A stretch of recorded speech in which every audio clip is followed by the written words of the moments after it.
கொழும்பின் புறநகர் பகுதியில் இடம்பெற்றிருந்த இரட்டை கொலை சம்பவத்திலே மிக முக்கியமான சந்தேக நபர்கள் 2 பேர் கைது செய்யப்பட்டிருப்பதாகவும் மேலும் 4 பேர் அடையாளம் காணப்பட்டிருப்பதாகவும் அந்த 2 பேரும் அண்ணனும் தம்பியும் சகோதரர்கள் என்ற உண்மை இப்போது வெளியாகி இருக்கின்றது. மேலும் ஜிந்துப்பட்டி கடையொன்றுக்குள்ளே இடம்பெற்ற துப்பாக்கிச் சூட்டிலே மன்னாரை சேர்ந்த இளைஞர் உயிரிழந்திருக்கின்றார். இதற்காக இப்போது ரிசாட் பதியுதீன் ஜனாதிபதியோடு தொலைபேசியூடாகவும் உரையாடி இருப்பதாகவும் செய்திகள் காண கிடைத்திருக்கின்றது. எனவே இப்போது இலங்கையிலே மிக அபாயத்தை நோக்கி இலங்கையினுடைய தேசிய பாதுகாப்பு நகர்கின்றது. ஜனாதிபதியினுடைய வீட்டிற்கு முன்னால் கூட துப்பாக்கிச் சூடு என்ற அடிப்படையிலே கொதித்தெழுந்திருக்கின்றார் நாமல் ராஜபக்ச. இந்த விடயங்கள் பற்றி தான் இந்த தொகுப்பினூடாக முழுமையாக பேசப் போகின்றோம். அன்புறவுகளில் ஒருக்குமே வணக்கம். இப்போது இலங்கையிலே இதுவரை அதாவது 45 நாட்களுக்குள்ளே 9 பேர் சுட்டு படுகொலை செய்யப்பட்டிருக்கின்றார்கள். இந்த வருடம் தொடங்கியது முதற்கொண்டு வெறுமனே 45 நாட்கள் 1.5 மாதங்கள் 9 பேர் சுட்டுக் கொல்லப்பட்டிருக்கிறார்கள். 8 துப்பாக்கிச் சூட்டு சம்பவங்கள் என்பது மிக முக்கியமான விடயம். மேலும் 8 பேர் காயமடைந்திருக்கின்றார்கள் என்பது மிக மிக மோசமான விளைவுகளை இப்போது இலங்கைக்கு ஏற்படுத்தி இருக்கின்றது. கடும் அதிர்வலைகள் கடும் எதிர்ப்புகள் இப்போது இந்த அரசாங்கத்தின் மீது முன்வைக்கப்படுகின்றது. காரணம் இந்த துப்பாக்கிச் சூட்டு சம்பவங்கள் மற்றும் பாதாள உலகக்குழு செயற்பாடுகள் சார்ந்துதான் இந்த விமர்சனங்கள் இப்போது இந்த அரசாங்கத்தின் மீது முன்வைக்கப்பட்டு வருகின்றது. அதில் மிக முக்கியமான விடயம் இந்த கொழும்பினுடைய தலங்கம அங்குரேகொட பகுதியில் இடம்பெற்ற துப்பாக்கிச் சூட்டு சம்பவத்திலே மிக முக்கியமான சந்தேக நபர்கள் 4 பேர் ஈடுபட்டிருக்கின்றார்களாம். அவர்கள் வந்த வாகனமும் எரியூட்டப்பட்ட நிலையிலே கண்டுபிடிக்கப்பட்டிருக்கின்றது. அது தொடர்பாக 10 குழு அமைத்து விசாரணைகள் நடத்தப்பட்ட போதுதான் அந்த சம்பவத்திற்கு உடந்தையாக இருந்தார்கள், அதற்கு உதவினார்கள் என்ற அடிப்படையிலே கொட்டாவை பகுதியைச் சேர்ந்த 2 பேர் கைது செய்யப்பட்டிருக்கின்றார்கள். 20 மற்றும் 24 வயதுடைய 2 பேர் கைது செய்யப்பட்டிருக்கின்றார்கள். இன்றைய தினம் இந்த கைது இடம்பெற்றிருக்கின்றது. இந்த 2 பேருமே அண்ணன் தம்பி சகோதரர்கள் என்ற உண்மை வெளியாகி இருக்கின்றது.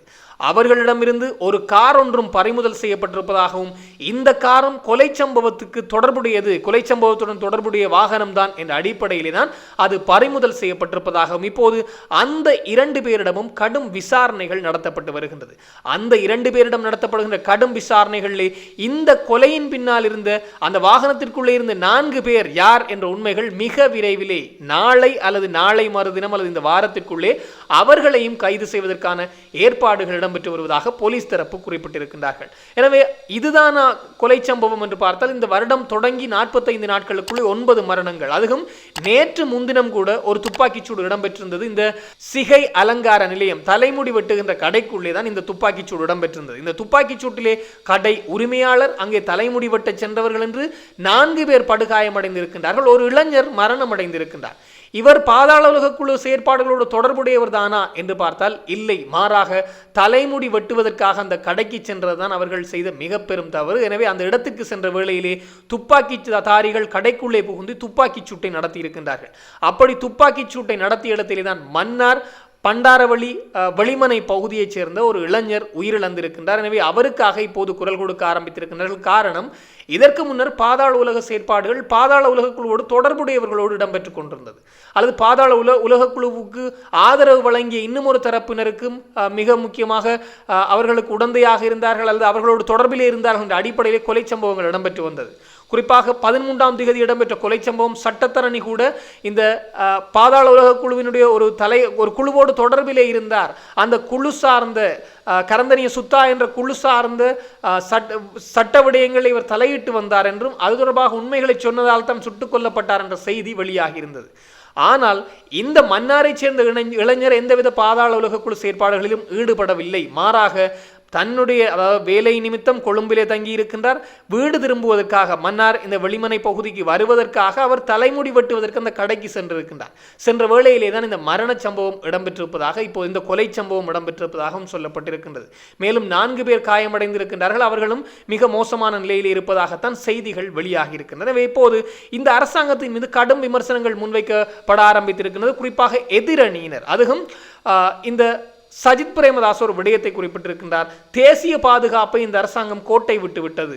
தேசிய பாதுகாப்பு மிக ஆபத்தாக மாறிவிட்டது. எனவே போலி வாக்குறுதிகள் பொய்களை கூறி ஆட்சிக்கு வந்திருந்த அரசாங்கம் தேசிய பாதுகாப்பை கையை விட்டதனால் இப்போது நாடு மிக மோசமான நிலைக்கு தள்ளப்பட்டிருக்கின்றது என்ற அடிப்படையிலே சஜித் பிரேமதாஸ் தன்னுடைய கருத்தை தெரிவித்திருக்கின்றார்.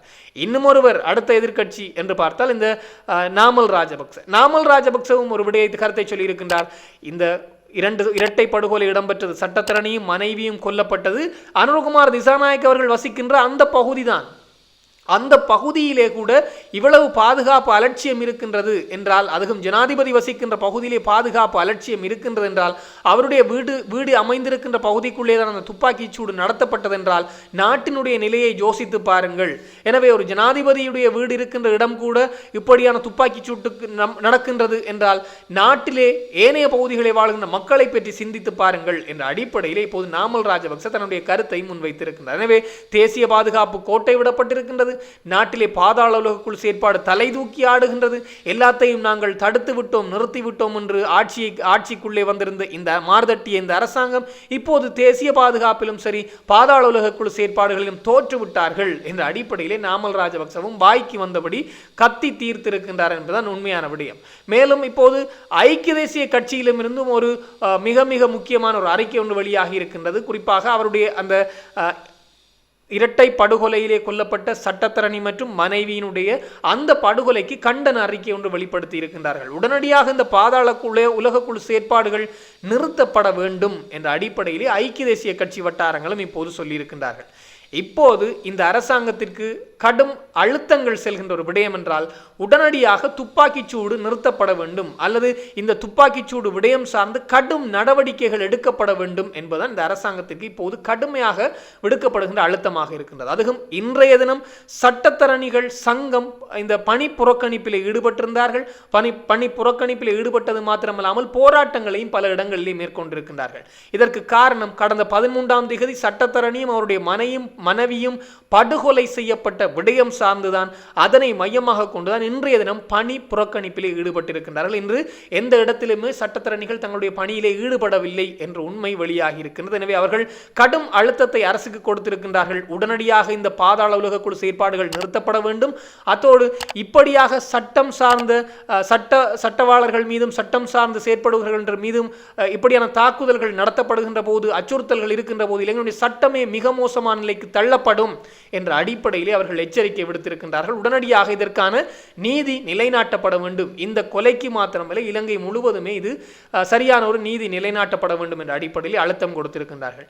இன்னும் ஒன்று, இந்த விடயமும் இந்த நாமல் ராஜபக்சவை பாதித்ததனால் இன்றைய தினமும் அவர் ஊடகங்கள் முன் வந்து கத்தி தீர்த்திருக்கின்றார். ஏனென்று பார்க்கின்ற போது இந்த கிறிஸ் நிறுவன வழக்கு 70 மில்லியன் ரூபாய் பணத்தினை மோசடி செய்தார் நாமல் ராஜபக்ச என்ற இந்த கிறிஸ் நிறுவன வழக்கானது இன்றைய தினம் விசாரணைக்கு எடுத்துக் கொள்ளப்பட்டிருக்கின்றது உயர் நீதிமன்றத்திலே. அப்படி விசாரணைக்கு எடுத்துக் கொள்ளப்பட்ட போது எந்த விதமான நாமல் ராஜபக்ச முன்னிலையாகி இருக்கின்றார். ஆனால் இந்த சட்டத்தரணிகள் எல்லோருமே பணி புறக்கணிப்பில் ஈடுபட்டிருந்ததன் காரணமாக நாமல் ராஜபக்சவுடைய வழக்கை முன்கொண்டு செல்ல முடியாதன் காரணமாக வழக்கு திகதியிடப்பட்டிருக்கின்றதாம். அந்த வழக்கு எதிர்வருகின்ற 19ஆம் திகதியிடப்பட்டிருப்பதனால் கடும் கோபம் கொண்டிருக்கின்றார் நாமல் ராஜபக்ச. மீண்டும் வந்து இந்த அரசாங்கத்தின் மீது பாய்ந்து விழுந்திருக்கின்றார். இவர்களால் தான் இந்த பிரச்சனையெல்லாம் வருகின்றது, இவர்கள் தான் எல்லாமே என்ற அடிப்படையிலே நாமல் ராஜபக்சவும் தன்னுடைய கருத்தை இப்போது ஊடகங்களுக்கு தெரிவித்திருக்கின்றார். எனவே மிக தீவிரம் வருகின்றது. இந்த கொலை சம்பவம் சார்ந்து 10 குழு அமைக்கப்பட்டிருக்கின்றது. இரட்டை கொலை சம்பவம் சார்ந்து அந்த 10 குழு நடத்திய விசாரணைகளிலே சகோதரர்கள் 2 பேர் கைது செய்யப்பட்டிருக்கிறார்கள். அவர்களிடம் கடும் விசாரணைகள் நடத்தப்பட்டு வருகின்றது. நாளைய தினம் தெரியும் இந்த உண்மையான குற்றவாளிகள் யாரெல்லாம் எங்கே இருக்கின்றார்கள் என்பது நாளைய தினம் பெரும்பாலும் வெளியே வருவதற்கான வாய்ப்புகள் இருக்கின்றது. இது தொடர்பாக இன்னும் பல தகவல்கள் வருகின்ற போது உடனுக்குடன் தெளிவுபடுத்த நானும் தயாராக இருக்கிறேன். இன்னும் ஒரு தொகுப்போடு சந்திக்கலாம். உங்களிடம் விடைபெறும் நான் என்றும் உங்கள் அன்பின் ஈழன். வணக்கம்.